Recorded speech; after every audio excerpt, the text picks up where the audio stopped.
Merci de nous choisir pour vous informer, mesdames et messieurs. Bonsoir et tout de suite, prenons le grand titre. Plus question d'effectuer la levée de corps de toutes les morgues le week-end à Kinshasa. Ainsi, on a décidé le numéro 1 de la police, le général Sylvano Kassongo, qui milite pour la quiétude de la vie sociale dans la capitale congolaise. Les chefs de confession religieuse se sont réunis jeudi pour trouver un consensus sur la désignation des animateurs de la future CENI. Au nom de tous, l'abbé Cholé a dénoncé une main noire, sans la citer, qui tendrait à leur imposer un choix.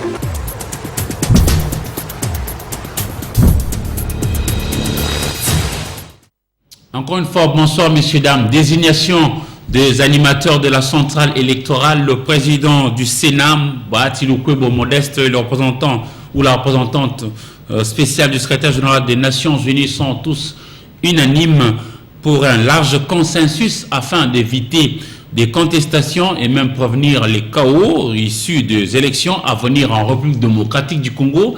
Bahati Lukwebo Modeste et Bintou Keïta ont échangé sur la question liée à la réforme de la Commission électorale nationale indépendante au Sénat. Regardez.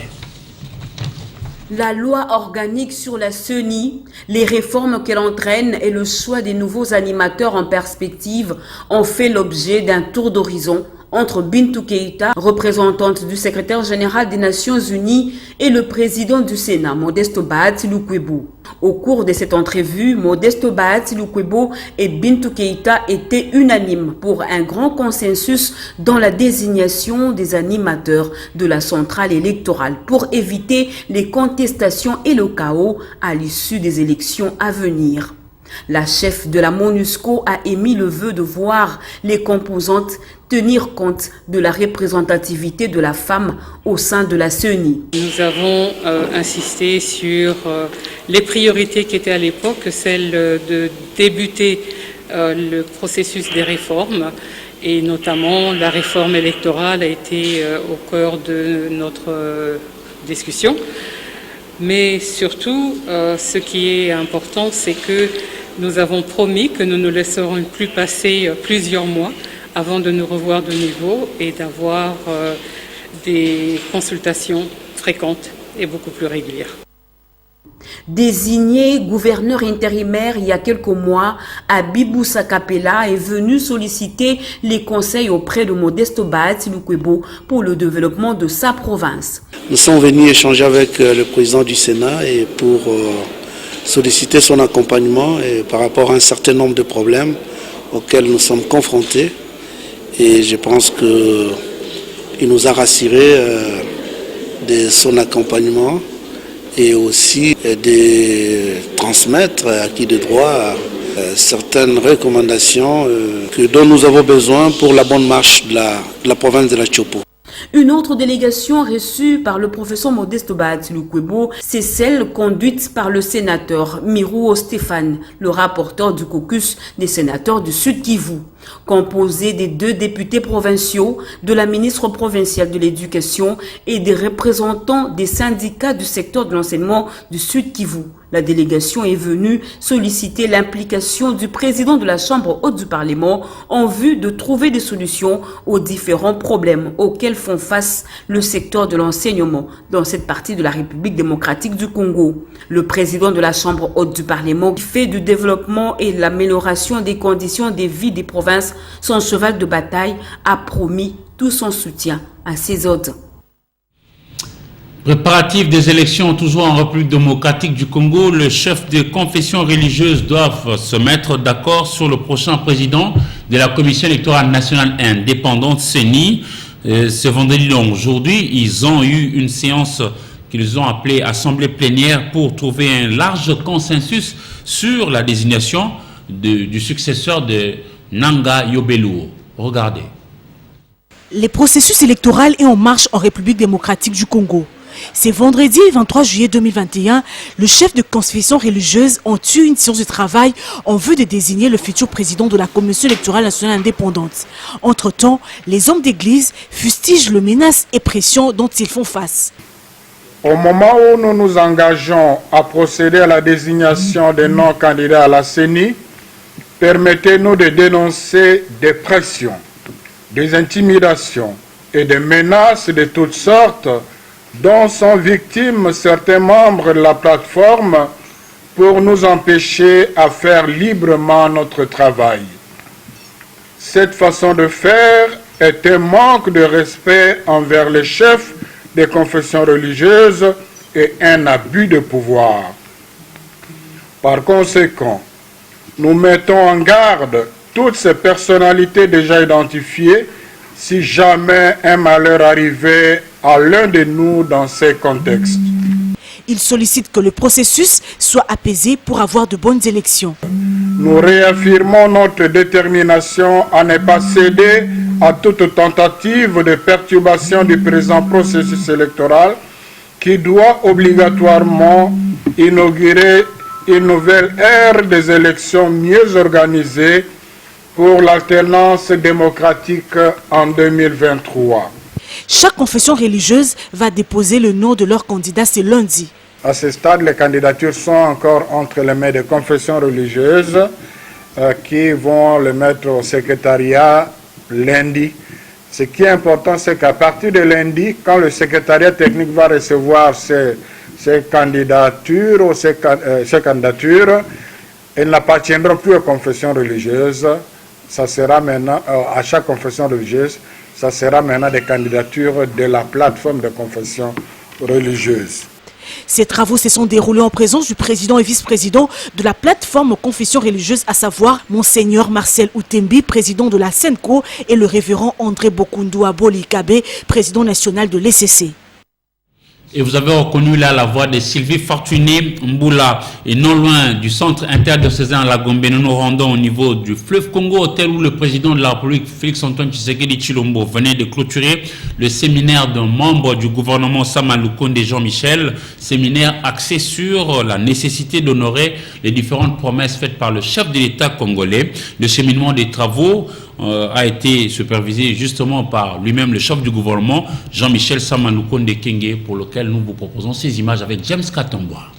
Après les discours d'orientation du Premier ministre Jean-Michel Sama Lukonde, qui a attiré l'attention particulière des membres de son gouvernement sur la vision du président de la République, Félix-Antoine Tshisekedi Tshilombo, qui doit être intériorisée et matérialisée à travers les résultats susceptibles d'apporter les changements concrets face aux nombreuses attentes socio-économiques des populations congolaises, plusieurs experts de haut niveau et professeurs d'université ont tour à tour fait des exposés pertinents, suivis des débats, des jeux de questions et réponses autour des différents sous-thèmes tirés du thème principal, créer une dynamique de changement par la culture de l'excellence et la gestion axée sur les résultats.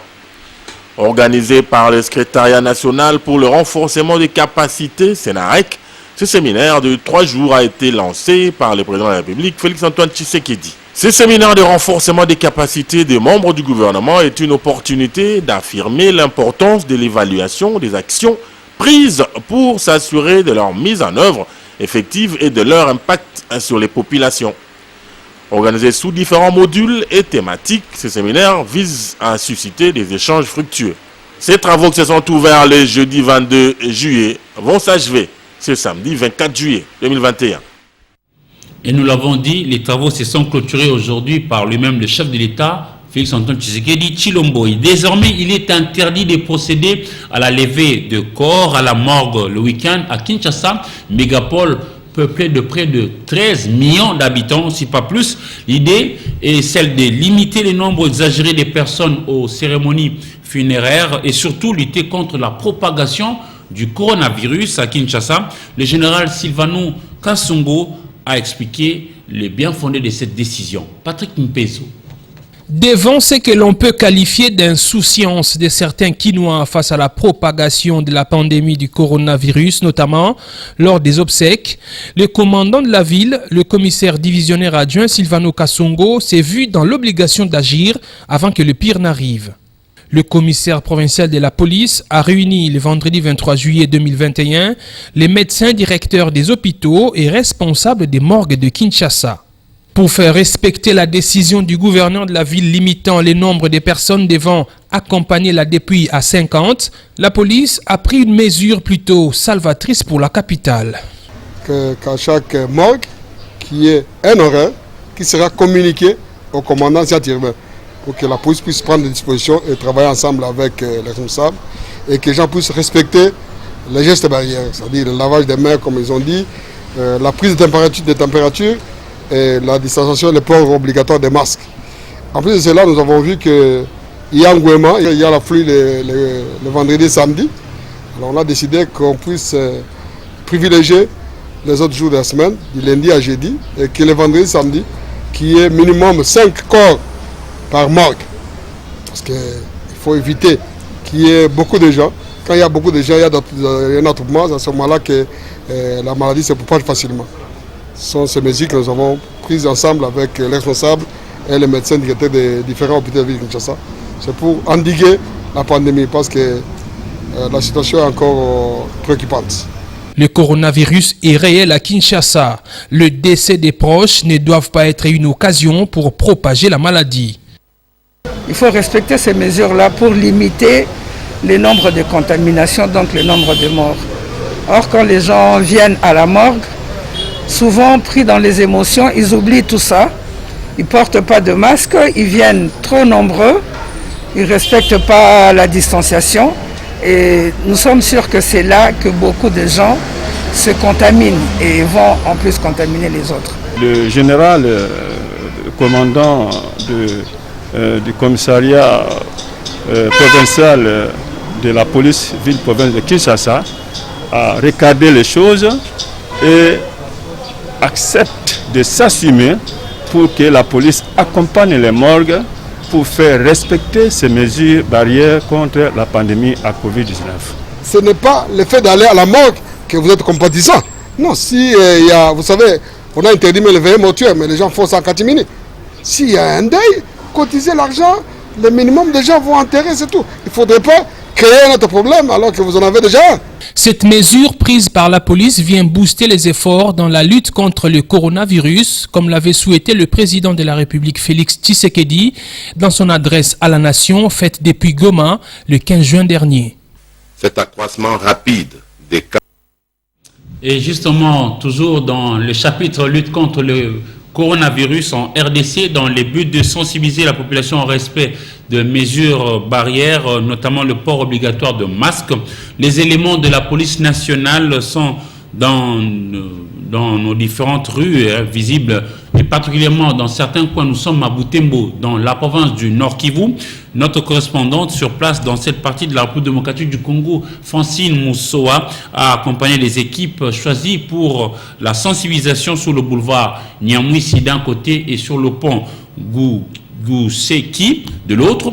Seuls les passants ayant porté correctement le masque sont libres de leur déplacement. Regardez.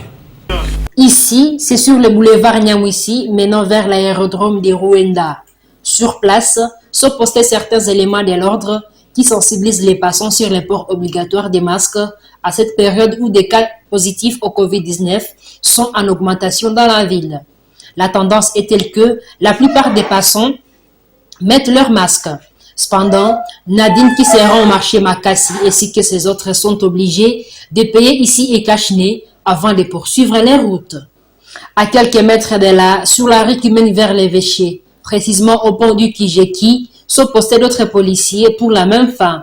Jérémy, ce jeune qui se rend au service au centre-ville, est obligé d'acheter les masques avant de suivre sa destination finale. Malgré cela, Jérémy trouve que cette opération est salutaire. Selon lui, elle permettra de limiter les cas de contamination. De son côté, Wasukundi, ce père de famille, invite la population à s'approprier les mesures barrières pour sauver des vies. Il insiste sur la spontanéité de mettre les cache-nez qui doit animer toute personne avant de quitter son domicile. Lundi 19 juillet, la division principale de la santé en tête de Butembo avait notifié 108 cas de coronavirus à ville de Butembo en une semaine. Merci Francine Moussoa pour tout ce détail depuis Butembo au Nord Kivu. L'enlèvement des enfants mineurs prend de plus en plus de l'ampleur dans les 4 provinces issues du démembrement du Grand Katanga, Lualaba avec Kolwezi Yalisano, Olomami avec Kamine Milangi, Okatanga avec Lubumbashi, Wantanchi et Tanganyika de Kalemi Mayalangi. Face à cette délinquance, cette pratique plonge plusieurs familles dans l'angoisse. Décidé à y mettre fin, les coordonnateurs provinciaux du service d'éducation civique et morale de Forces armées de la République démocratique du Congo, FRDC, les colonels Majid Tayav, appellent la population à la vigilance et la collaboration et au calme pour décourager les auteurs de cette pratique par des punitions exemplaires au sein de la communauté. Le vendeuse des épices au marché central de Butembo, nous revenons encore au Nord Kivu, éprouvent des sérieuses difficultés pour écouler leurs produits. La conservation à l'état naturel s'en trouve perturbée. La conservation pose problème donc et la solution, nombreuses d'entre elles, de peur de tout perdre, sèchent au soleil ces épices non vendues afin d'en obtenir de la poudre qu'elles revendent par la suite. Selon les nutritionnistes avérés, cette poudre obtenue ne garde pas, hélas, le même nutriment d'origine. Suivez encore une fois Francine Moussoa. Nous sommes au marché central de Butembo, spécialement vers les étals qui accueillent les vendeuses des épices. Encore à leur état naturel, ces épices sont exposées en attendant de la clientèle. Par contre, ces céleris qui tentent vers la pourriture sont étalés au soleil avant de prendre la direction du moulin pour en obtenir une poudre. Des anges et vendeuses des épices depuis 15 ans. Elle explique que sécher ces produits est le seul moyen d'espérer en obtenir un profit.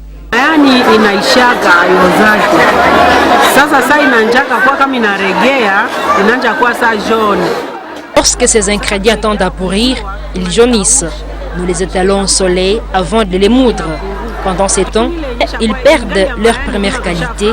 Ils ne produisent même plus de poudre. Et nous ne trouvons plus assez d'argent pour ça.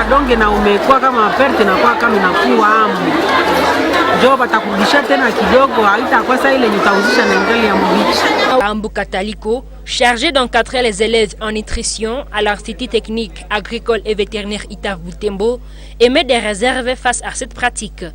Il y a un risque de perdre les éléments nutritifs que contenaient ces épices. Il faut d'abord les sécher à l'air libre, pas au soleil, pour ne pas volatiliser les sels minéraux. Il faut les sécher à l'air libre, vous les mettez dans une salle. Quand ça sèche, maintenant vous allez les moudre et vous pouvez utiliser cette poudre pour aromatiser les préparations. Le marchand, il faut qu'elle cherche des épices qui sont locales. À part ça, ces poudres-là peuvent être contaminées lors de la vente au marché. Elles ne sont pas bien protégées. Le commerce des épices est devenu légion au marché central de Butembo pour sa rentabilité, expliquent certaines femmes qui les pratiquent. Et les personnes qui s'exposent le plus longtemps possible au bruit assourdissant peuvent également développer des pathologies qui frisent des troubles de malentendants. Ces propos sont du docteur Kalinia, médecin de l'hôpital général de référence de Matando à Butembo, dans la province du Nord Kivu. C'est le cas de Forgeron. Et Francine Moussoa justement est allée à la rencontre de pratiquants de ces métiers dans leur cellule de Makassi.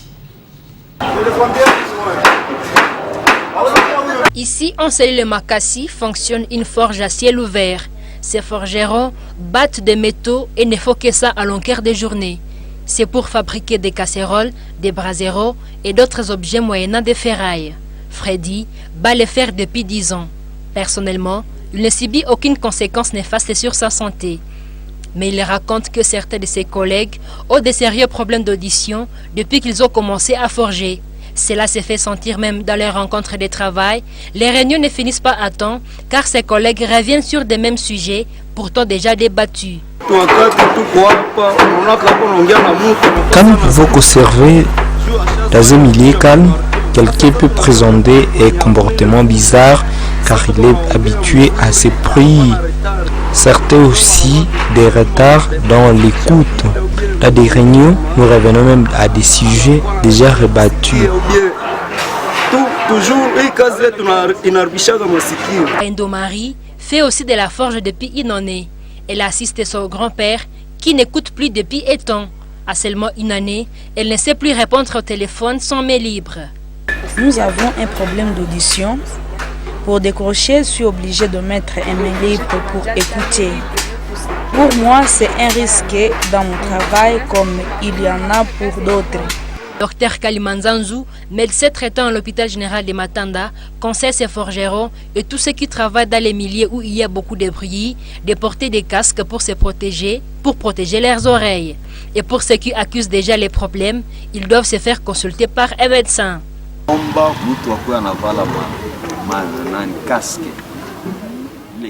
Ceux qui travaillent dans les milieux bruyants sont conseillés de porter des casques car plus ils restent dans les bruits, plus leurs oreilles en sont habituées.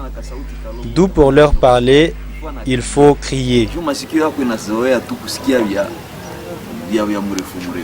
Pour constater qu'une personne ne parle pas ou n'attend pas, il faut vite la conduire à l'hôpital pour examiner ses oreilles. Bien qu'ils reconnaissent les risques qu'ils courent, ces forgerons disent être obligés de faire ce travail pour gagner leur vie. Malgré la pandémie du coronavirus, il faut quand même dire que la planète Terre est dominée par l'actualité qui se joue au niveau du Japon par rapport aux Jeux Olympiques. Et à propos, le boxeur Mbaya Mulumba, fiston de la République démocratique du Congo, va croiser Narimatsu, Diasuke du Japon dans la catégorie des 63 kilos.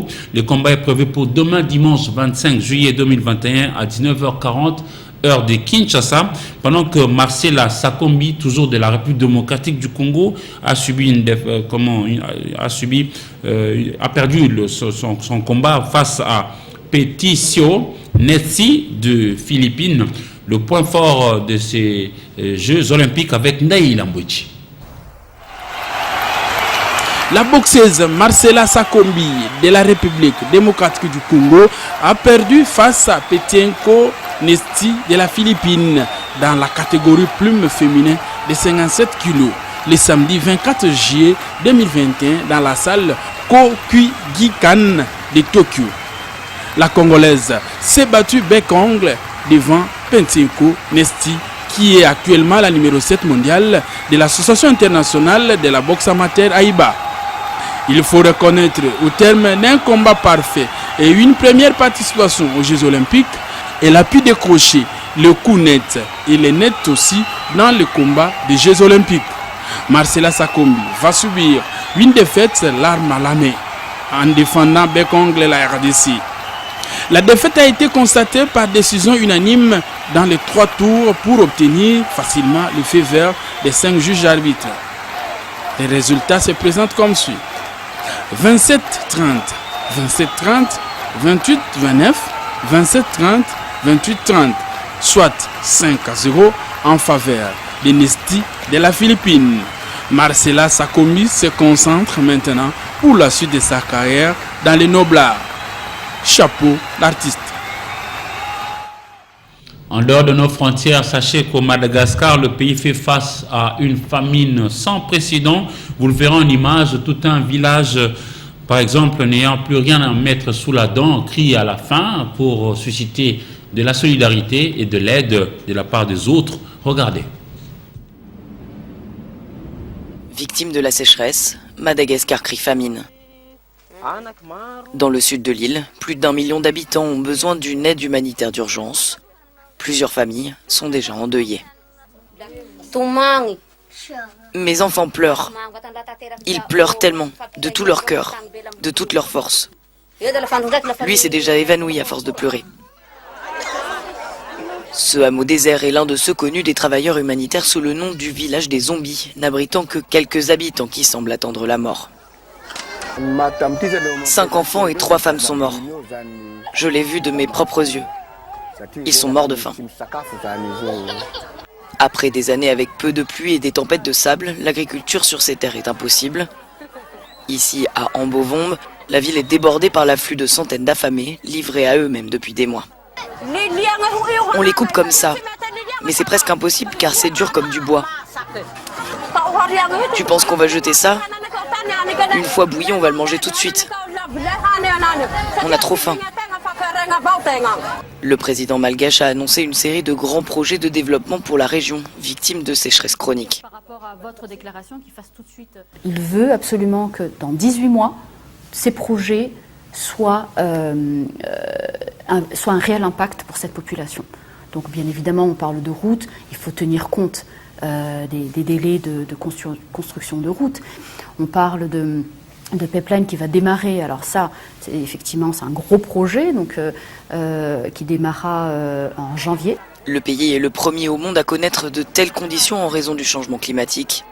La crise alimentaire est également causée par la gestion des ressources alimentaires par les autorités.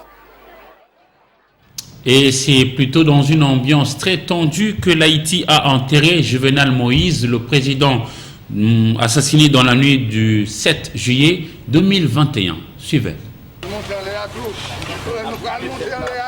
Dans une ambiance tendue, Haïti a enterré son président Jovenel Moïse, assassiné chez lui par un commando dans la nuit du 7 juillet. Martine Moïse, sa veuve, gravement blessée dans l'attaque, a rendu un vibrant hommage à son mari. Jovenel Moïse, pourtant, était très critiqué par son peuple, qui l'accusait d'inaction face à la crise et de dérive autoritaire. Tu as été sauvagement assassiné, toi qui as toujours renoncé à la violence. Tu as toujours prêché le pardon, la réconciliation, le tête ensemble. On a comploté contre toi, te condamnant à mourir dans la barbarie et la cruauté. Alors, ne laissez pas se verser en vain le sang de notre président. Crions justice! Crions justice! Crions justice! L'assassinat du président a encore davantage plongé dans l'incertitude le pays et fait ressurgir des tensions historiques. Les habitants du nord d'Haïti rappellent que Jovenel Moïse est le 5e chef d'État originaire de leur région à avoir été tué dans l'ouest, dans la capitale, Port-au-Prince. Certains accusent les Haïtiens de l'ouest d'être les assassins. Mesdames et messieurs, c'est pratiquement la fin de ce journal, mais avant de nous séparer, je voudrais vous en rappeler les principaux axes.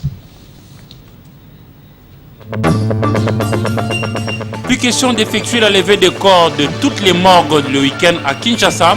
Ainsi, on a décidé le numéro 1 de la police, le général Sylvano Kassongo, qui milite pour la quiétude de la vie sociale dans la capitale congolaise. Les chefs de confession religieuse se sont réunis jeudi pour trouver un consensus sur la désignation des animateurs de la future CENI. Au nom de tous, l'abbé Cholé a dénoncé une main noire sans la citer qui tendrait à leur imposer un choix.